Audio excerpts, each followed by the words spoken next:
नमस्कार. आपल्या सगळ्यांचे सोशल महाराष्ट्र न्यूज चॅनलमध्ये हार्दिक स्वागत. चला वळूया तर एका नवीन बातमीकडे. आजची बातमी.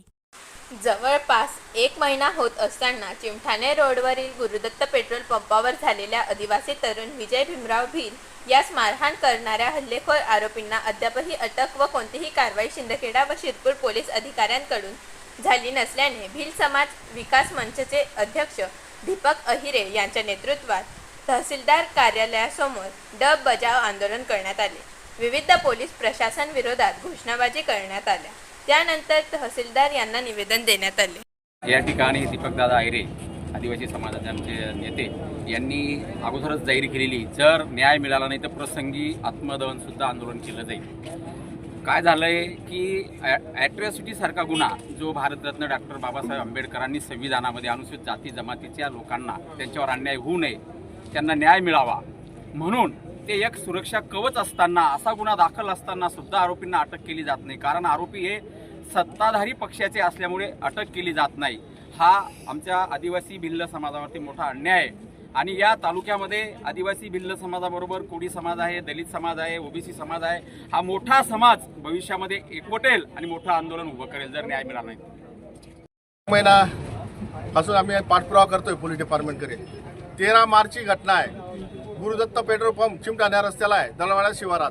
तिथं आदिवासी कर्मचारी हा कामाला होतो. काही समाजकंटकाने येऊन त्याला मारहाण केली, जबर जखमी केलं. आजही पोरगा जखमी आहे, जखमी अवस्थेत आहे.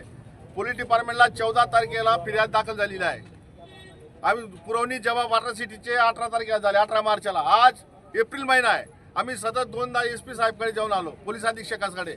आम्ही DYSP साहेबांचाही फोन लावून त्याचा तपास केला. त्यानंतर सभेत सतत आंदोलन मोर्चे केली, निवेदनं दिली, परंतु आरोपींना आतापर्यंत पोलिसांना सापडलेला नाही. म्हणून आमचा आज हा ढोल बजाव आंदोलन, डब बजाव आंदोलन तहसील कार्यालयावर. कारण जेणेकरून पोलिसांना आजपर्यंत जशी काही ही चंबल घाटी आहे MPतली, ते चंबल घाटीमध्ये ज्यावेळेस डाकू पळून जात होते तर डाकू पोलिसांना सापडत नव्हते. अशी परिस्थिती धुळे जिल्ह्यात झालेली आहे, शिंदखेडा तालुक्यात झालेली आहे. पोलिसांना आरोपी सापडत नाही. का सापडत नाही? कारण या तालुक्यामध्ये पोलिसांवर दबाव आहे अशी आमची शंका आहे मनात, अशी लोकांमध्ये चर्चा आहे. तिथले पालकमंत्री जे आहेत सन्माननीय जयकुमार भाऊ रावल यांचे संबंधित लोक आहेत म्हणून त्यांना अटक करत नाहीत. त्यांना पोलीस पाठीशी घालताय, पोलिसांवर दबाव टाकून त्यांना पोलीस पाठीशी घालताय. म्हणून आम्हाला आदिवासी समाजाला न्याय मिळत नाही. म्हणून आम्ही आज पोलीस आंदोलन आमचा यांच्या कार्यालयावर डब बजाव आंदोलन झालं. पोलीस अधीक्षक साहेबांच्या या DYSP साहेबांच्या